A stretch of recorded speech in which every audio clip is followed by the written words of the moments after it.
Hello and welcome to our Women's History Month live celebrating women and our stories. My name is Jessica Horton and I am an executive recruiter and consultant with BIPOC Executive Search. And I'm so excited to be with you all today. First, we are going to start off with our land acknowledgement. And this is how we start off all of our lives. So BIPOC Executive Search was established in the Tkaronto, a Mohawk word that translates to the place in the water where the trees are standing. It has been and continues to be the home of the Chippewa, Wendat, and Haudenosaunee, the Anishinaabeg, and the Mississaugas of the Credit, and many other First Nations, Inuit, and Métis peoples. The area covered by Treaty 13 is signed with the Mississaugas of the Credit. For time immemorial, the lush waterways, rich soils, and purifying effects of the Great Lakes ecosystem have made it a place of abundance for food, medicines, knowledge, and cultural exchange, and commerce for Indigenous peoples. Next up, I will introduce my esteemed colleagues from the firm here. So first up, we will have Melissa Sumnauth. Hello, hello. Next up, we'll have Urmilla Mahabirsingh. Hello, hello. And last but not least, we have Liz Lecky. Hello, welcome, welcome. So I'm going to toss it over to Melissa to bring us in with a little exercise for all of us. Amazing. Thanks so much, Jessica. Love the anchoring us into that acknowledgement as well. I'm also on Treaty 13 territory here in Toronto. Before I start us off on a bit of a grounding exercise, I'll briefly introduce myself. So, of course, Melissa Sumnauth. I go by pronouns she, her, and L. I am the great granddaughter of Budni Kalu, and I call her spirit in with us here today. I am the eldest of 4 sisters and one of 35 cousins. So have a very strong worldview around networks, which makes sense because I'm also a partner here at BIPOC Executive Search, and that's the space that we are in. So what I invite us all to do is, if you're sitting or if you're standing, I want you to plant your feet firmly on the ground. That might need you to readjust your chair a bit, to come down just a bit. And I invite you to close your eyes. And as you close your eyes, I want you to sit back in your chair and feel your feet grounded on the floor. I want you to visualize your feet on that floor, which connects into the structure that your home is in, which is grounded deeply into the earth of the land you are on. And from this grounded place, I want you to deeply breathe in with me. Breathe in for 1, 2, 3, 4. Hold your breath. 2, 3, 4. Big exhale. 2, 3, 4. Hold your breath. 2, 3, 4. We'll do that 2 more times. In, 2, 3, 4. Hold your breath. 2, 3, 4. Big exhale. 2, 3, 4. Hold your breath. 2, 3, 4. Last one. In, 2, 3, 4. Hold your breath. 2, 3, 4. Big exhale. 2, 3, 4. Hold your breath. 2, 3, 4. I want you to naturally breathe in here. I want you to visualize back into the earth, back up to the structure that your home is in, back to the floor that your feet are on. Feel your shoulders having dropped, your breath a bit slower, your stomach maybe a little bit looser. And from this place, I invite you to gently open your eyes. Welcome back. Back over to you, Jessica. Thank you so much for that, Melissa. It's always a gift whenever we're in conversation or in a meeting when we get to do those things. So that's also a gift to those at home watching or at work watching, that you can take this with you as well. Speaking of those at home, as you see, we're all situated in different places. So I'll pass it over to my colleagues to introduce themselves and share a little bit about where they're calling from and more about themselves. So over to you, Liz. Thank you so much. And also for the beautiful grounding exercise, Melissa. I know that really helps me in spaces like this. And yeah, just visualizing my feet in the ground is so powerful for myself. So I'm so appreciative to be here. My name is Liz Lecky. I'm just going to introduce myself in the language really briefly, Anishinaabemowin. I don't do it perfectly, but I try. So forgive me, any language speakers, if I make a mistake. Ani bosho bimwijiwek nadishnikas, ajirina dunjuba adikdodem. And so basically what I'm saying there is that the name that my grandmother gave to me is come and go with me, or you're kind of never alone, is the meaning that I've been told about it. which is a lot around who I am and what my career has looked like. Because I really love to partner with people. I love to partner with communities. And I am so excited to partner with BIPOC Executive Search now. Moving forward, it's really wonderful to just see the team and who everybody is in this space. So really appreciated that. My family is from Stony Point First Nation, also known as Ajudana, which means the other side of town, is what I've been told about that as well. And yes, I'm learning more about my background from my auntie Janet and also my cousin Dave and Shanoa, who are doing a ton of research. And so I'm very thankful as well to be able to recognize my Dodam. And at BIPOC Executive Search, I'm a project coordinator and researcher. And I'm coming to you today from Trenton, which is also in close proximity to the Mohawks of the Bay of Quinte. So I do acknowledge them as well, and wanted to say Chimigwich for being on the space. And also I do need to mention my pronouns are she, her, and you can also say Quay. Thank you for that, Liz. And then also just sharing the context of your family and where you're situated currently and where you grew up and where you're from. Over to you, Urmilla. Thank you, Jessica. Hello, everyone. Melissa, thank you for that grounding exercise. When you said your stomach should feel a little looser, I'm like, okay, yes, it is kind of feeling a little looser. And I'm so grateful to be in this panel with all of you. Liz, I can come and go with you any day to the other side of town, to the other side of Earth, all around Earth. So I really felt your introduction, although I could not understand your beautiful language. I understood the heart that came and the love that you show up with.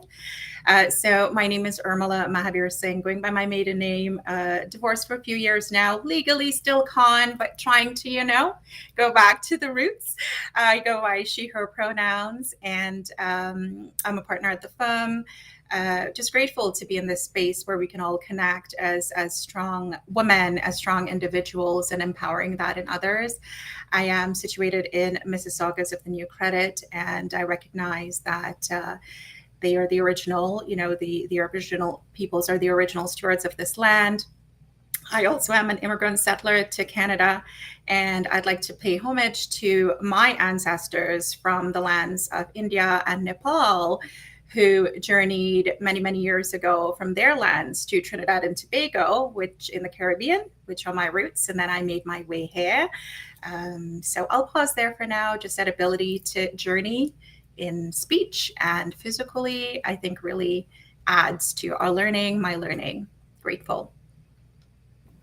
Thank you. And as you're speaking, just thinking about origins and roots and where families come from. And just every time I hear you speak about it or anyone at the firm, I'm reminded of the importance of being able to say those types of things in these corporate spaces, so to speak, and not always having that freedom or that privilege to speak about those things. So it's just so important and powerful. And so I realized that I haven't shared much about myself. So I'm currently in Chicago. That's where I call home, on the traditional land of the Kaskaskia and Peoria peoples.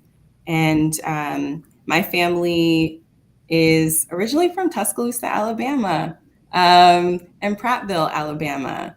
But we know that due to colonialism, that wasn't really where they're from, but that's kind of where my roots start.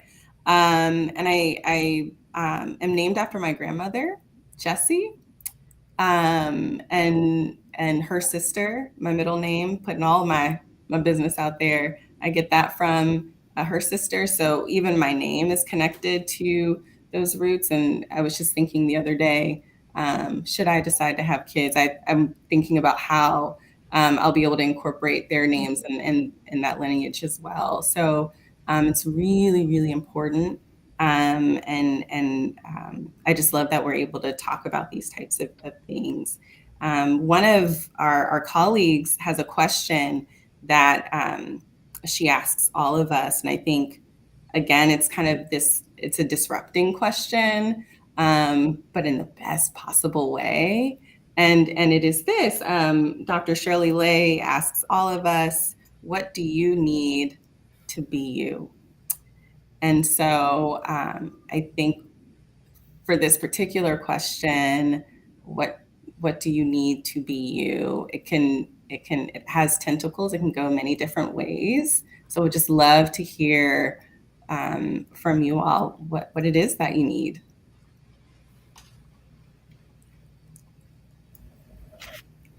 I'm happy to jump in here. Yeah. It's interesting because my needs will shift. Mm-hmm. When I think about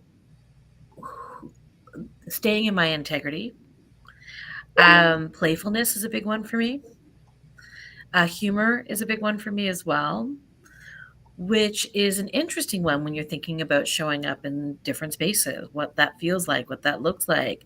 How am I able to stay in my integrity as I move through in different spaces as well?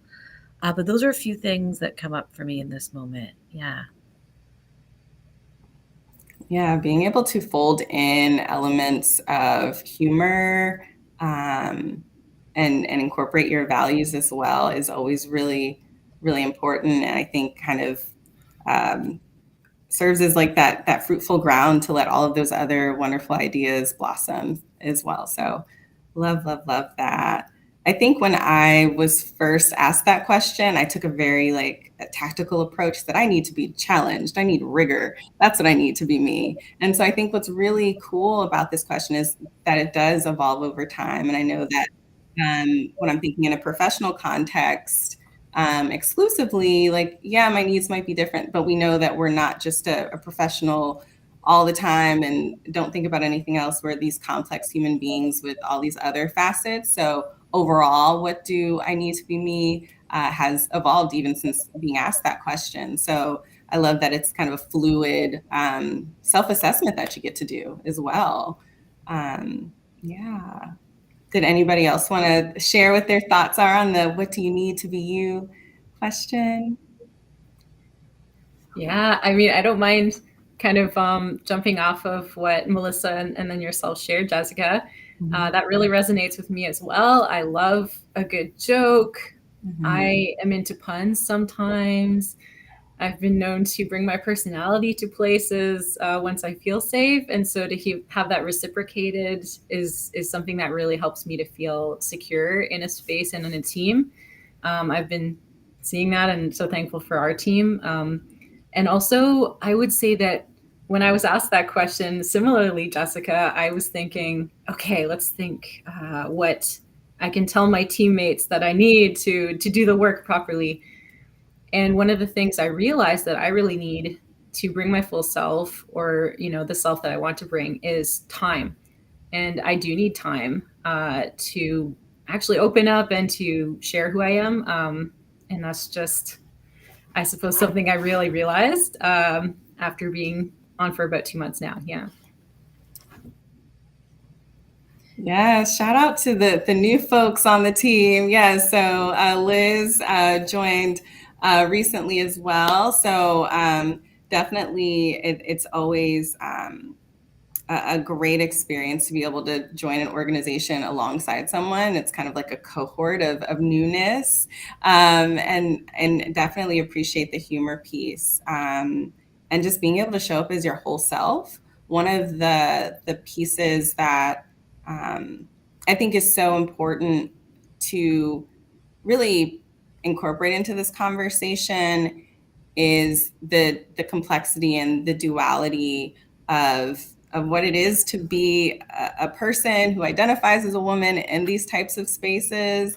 I think for many, many years, just drawing from my own experiences, there was this very clear wall between the face I would show at work and the face I would show to my friends and to the folks down in Alabama. And I think when you're in a particular environment that is so inclusive and welcoming of all of who you are, then there's like this integration that happens where I don't have to kind of turn off certain parts of myself and compartmentalize. So it's really important. And thinking about these different elements that we have picked up through the years, and different examples that we've had from the women in our lives, I would be really curious to hear from you all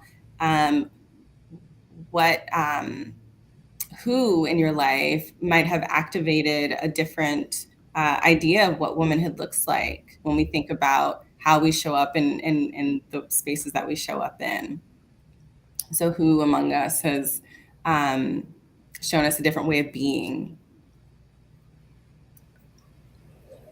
I recognize that I started us off last time, but Urmilla, did you maybe want to go and then I'll jump in? Sure. Thank you, Melissa.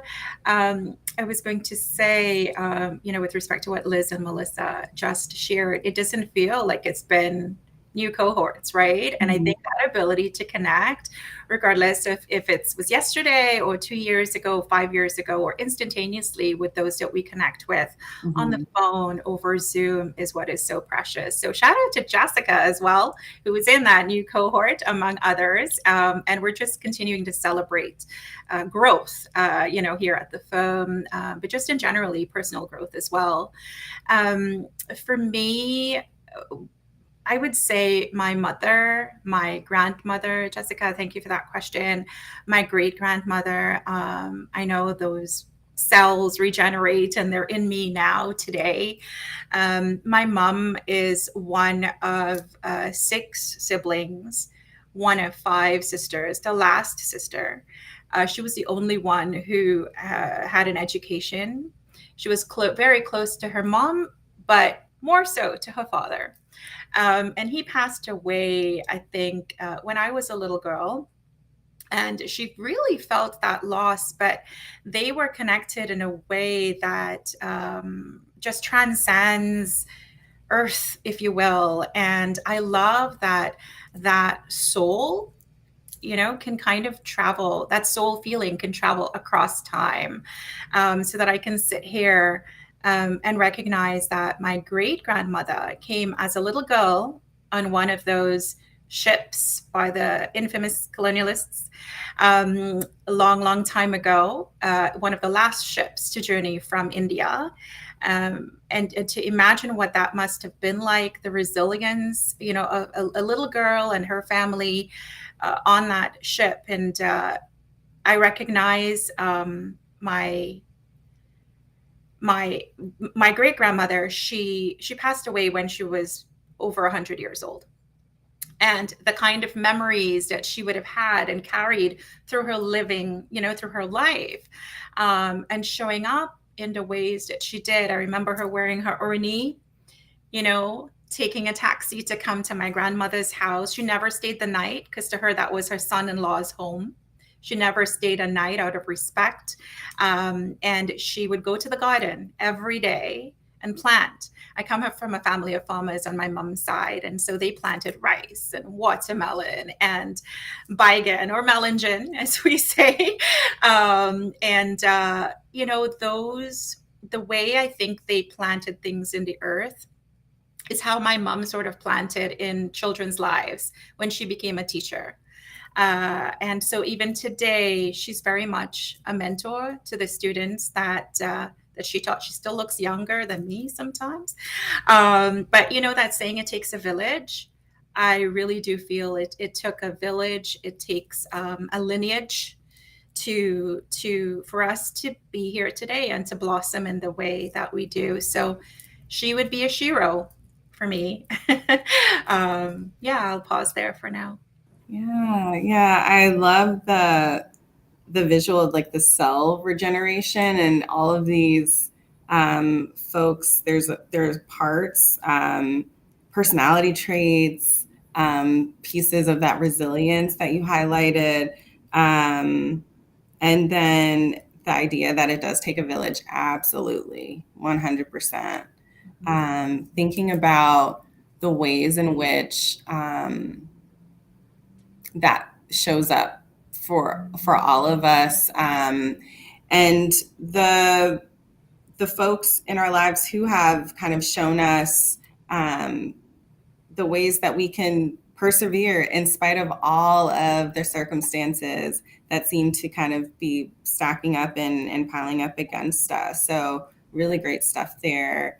Wondering if anybody else has pieces to share of how women might have shown them a different way of showing up and being that guiding light. I am happy to jump. I see some. Yeah, go ahead. Sure.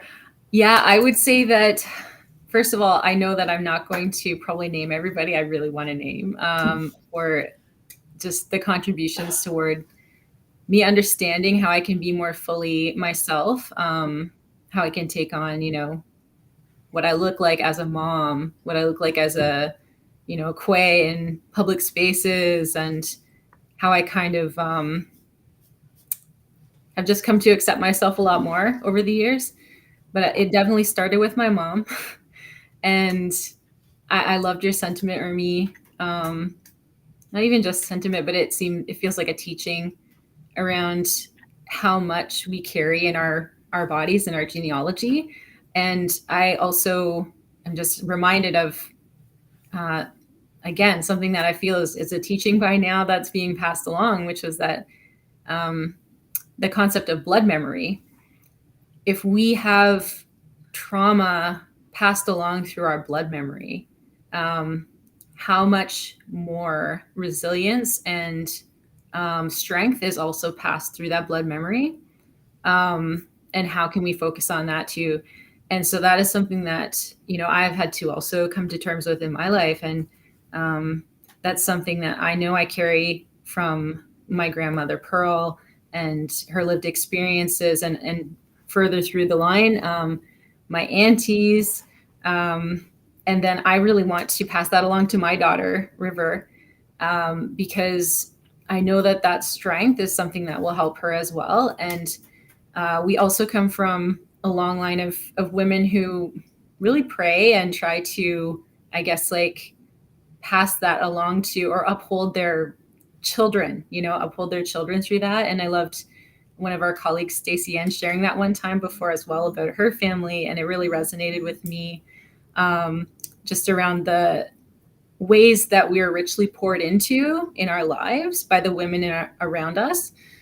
I would also say that the sort of courage that I found to be a little bit more open about my needs, which is not something that's typically taught to us, right, as women in spaces and social spaces, would definitely have to be some of my sisters-in-law. So Tamara and Angela, they both came into our family, and it was basically like they had needs and they had boundaries. And to me at that point in my life, I was a little bit shocked. I'm not going to lie. I grew up in a small town, and it's very much, you have expectations in your families, you have expectations. And both of them were really wonderful in telling us what they needed and what they expected as well, and showed up in the ways that they wanted to, even if it rattled a little bit the family. And I just wanted to say, like, I really appreciate what they demonstrated to me and modeled for me, and gave me more courage as well to identify what my needs are in a family, as a daughter, as, an auntie, and as a mom. And so that was definitely something that helped a lot. But I think that, again, I won't possibly have time to name absolutely everyone who's helped with this. And we'll just probably pass to Melissa now. Thanks for that. I appreciate you, Liz. There's so much that you had shared there that resonates inside me. I can feel it on that cellular level and that soul level as well. In relation to generational trauma, I come from a lineage. I identify as Indo-Guyanese Canadian, so first generation Canadian born here. But of course, my ancestors came originally from India. We're shared that there was land for them in another land by through colonialism. That land, of course, was not theirs to give and didn't come through. And that showed up in all kinds of ways in the family. So I appreciate you sharing that here as well. You know, when I think about folks that have had an impact on my life, females that have had an impact, there are a lot too, for sure. Like I'm calling in my cousin Corlita, who is also my best friend. And we've been through a lot together, right? But we laugh a lot together. And also calling in my maternal and paternal ancestors here. So I have a few photos actually that I'd love to share. So I'd mentioned that I am the great granddaughter of Budni Kalu. So this is Budni Kalu here. For anyone that's interested, that's me as a baby and my dad. But here she is here. And you know, Budni was someone whose mother passed away giving birth to her and had all kinds of trials and tribulations, but still showed up, still always made sure to smile and laugh, right? And so I think I take a lot of that from her. My grandmother as well on my mother's side, she's someone who made sure that even with whatever thing was going on, she'd have this big billowing laugh, like you could hear it from down the street as well. But I'll spend a little bit more time speaking about my grandmother on my dad's side. So that's her here. Those are my sisters up here and me. So my grandmother here on my dad's side, she was someone who, you know, her father had come over on a boat from India to Guyana and tried to marry her off at a very, very young age. And she was someone who disrupted that. She ran away a couple of times, actually.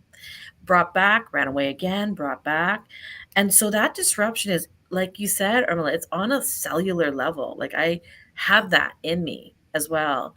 So those are just but a few folks that have really had an impact on my life. I've been lucky that I was able to meet all of them in this lifetime as well, but knowing that their spirits are here with me too.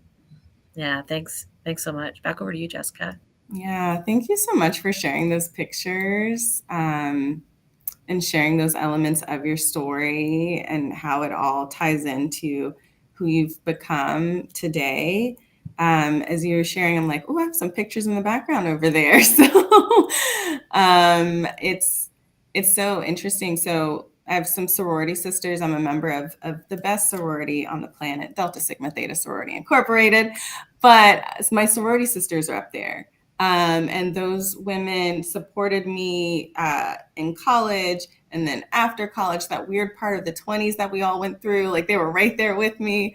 And so I think they've really shown me a different way of being in terms of just being unapologetically me and accepting me and all of my like kooky comedy stuff. And then of course my mother's up there back in her days when she was around my age. So I love seeing that picture of her to kind of remember that she, in fact, was a whole person. And I think this was a learning that I had in my 20s, that she's a whole person who had a whole life before she had me, and getting to know her in that way. So I love having that picture up there as well. And so, yeah, I just am so grateful for all of these different folks in my life who have really contributed. I think when I was thinking about ideas for our conversation, I shared an exercise with the team, and I'll share it with you all too. It's a free write exercise. And I just listed like all of the names of the women. If they were my best friend in 7th grade or my mentor in undergrad, I listed the names of all of the women I could think of and the different pieces I got from them. So I wrote down my mother's name, and my handwriting is eerily similar to hers. So my handwriting I get from her, and it's cursive, and it kind of looks like the "she believed so she could" image up there, and it's fluid, but it's steady. Like it's always been like that, and that's kind of how she is. No matter what happens, she kind of moves with it, and she's steady in her way. So I think that's a nice kind of reflection, and then also a way to give gratitude, even if it's just for yourself. They're like, I've really been touched by so many amazing women. So a little fun work, not homework, for you all out there. And then I just want to kind of check in with the audience. If you're loving this, please put something in the chat, in the comment box. Send us a heart emoji or a smiley face, or if something has resonated for you. So it looks like, oh, awesome panel. Thank you so much. So we're seeing some wonderful notes here from Jason as well. Thank you. Yes, all the love coming through. Thank you all.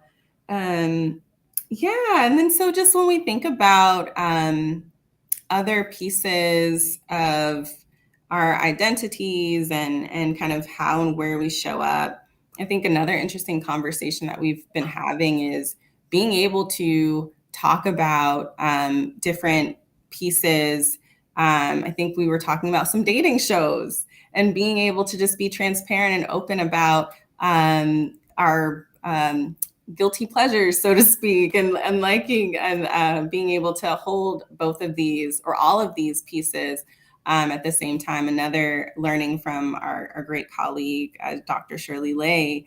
So I guess I'm curious to hear kind of where along in your journey did you kind of start shedding the facade or the kind of mask that you had to wear in different spaces. I think I'm thinking about what would have been helpful for me to hear years ago before I was able to kind of maneuver in that way. So I'm just curious kind of what that journey was like for you all. Liz, do you want to chime in here? Absolutely. So two people definitely spring to mind immediately when I think about workplaces and dropping the facade and just bringing, your guilty pleasures, your laughter, and like sisterhood into space. Mm-hmm. And that would be Jazz Glaw and Laura McPhee when I worked at Right to Play. Two fantastic, incredible humans who just basically, Laura specifically just kind of enveloped us as we came onto the team and decided we were her best friends immediately, which of course, that's a great way to enter a space. I'm experiencing lots of things, echoes, I guess, of that as well. But the way that they just showed up and were just unapologetically themselves in the space, they brought laughter, they brought humor. There were many a conversation around reality TV shows, around real talk of how spaces can be really challenging to be basically Nishikwe in, or someone who's Indigenous and female. And they would just share from their hearts and encourage me to share as well. And we had lunch spaces, one-on-one, all kinds of things that really helped to solidify that for me. And so coming into a new space, it was a lot easier for me to say, you know what? I'm eating this right now. It's not designer food. It's probably a mom lunch, which may involve pepperettes or who knows, right? But essentially, this is real. This is me. And I'm so happy that they really helped to break that for me. And I just want to give them a huge shout out. Yeah. I love that. It sounds like it was designed that way. Like they enveloped you with that intentionally so that you would be able to kind of move in that authentic, free way. I also want to shout out, there's one of our podcasts kind of talks about foods. I'm going to mess up the name right now, but there is a podcast that talks about it's Stephanie and Erica, and they talk about the importance of that. And I think it's all rooted in just being like, this is what I eat, this is what I like to eat, this is what my family eats. So quick plug there.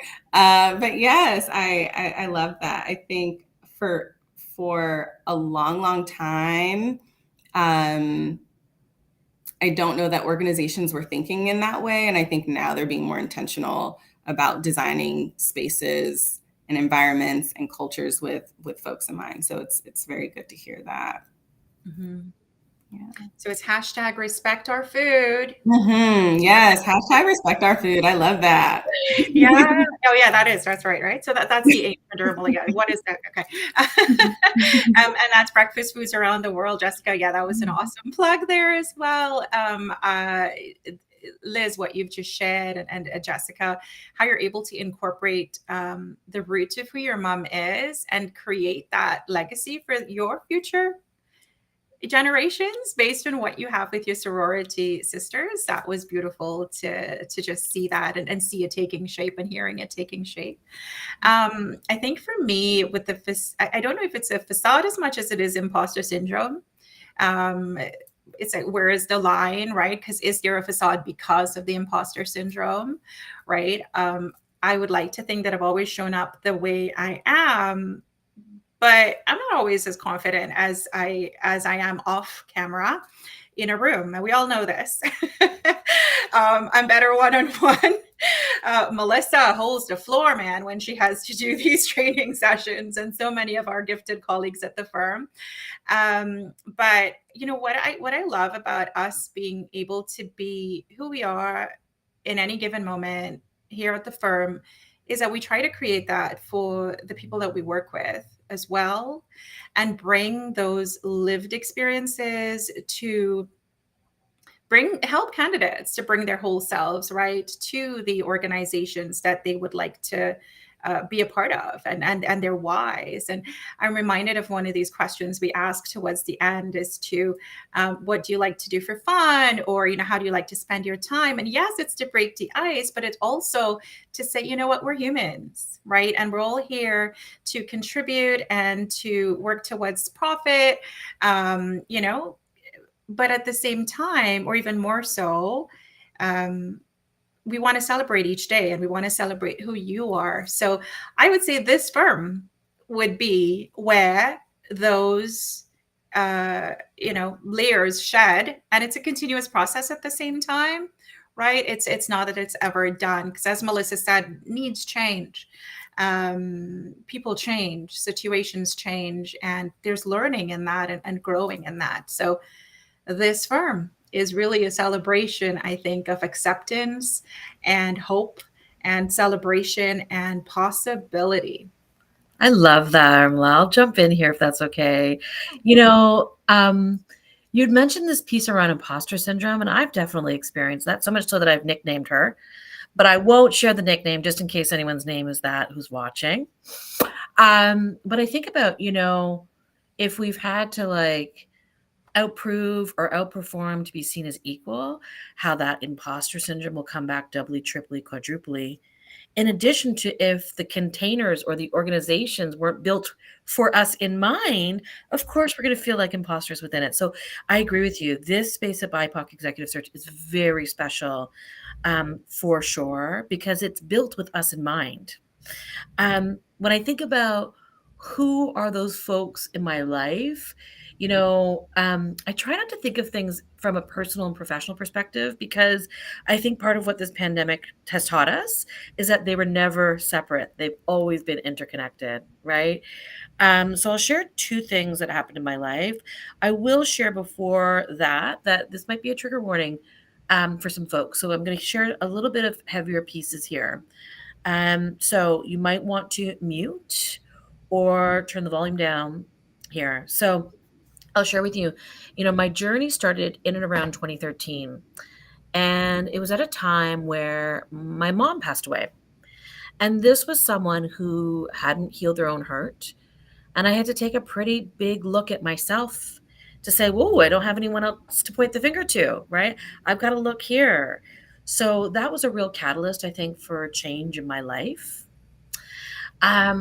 So my mom, in an interesting way, was one of those folks that really had me say, well, you've got to look at yourself and start that work.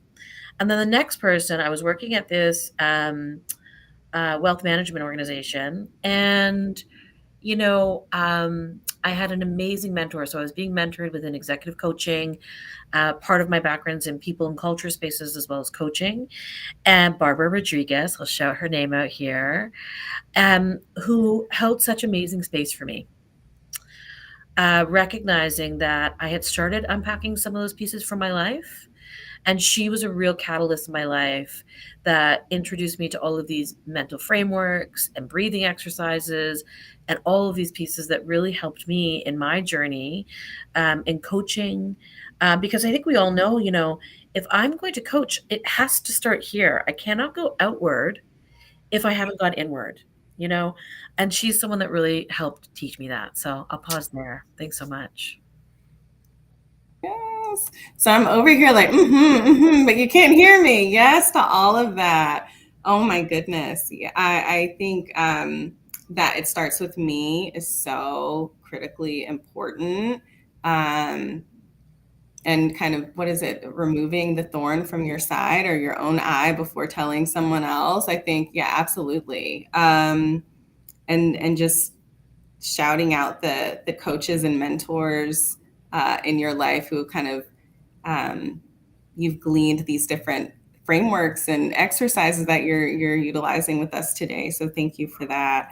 I could talk to you all day about this. It has really been a blast, and I think if you're interested in continuing the conversation or just following the stories of Melissa, Urmilla, Liz, myself, and the other amazing women and folks at the firm, please follow us on all of our social media.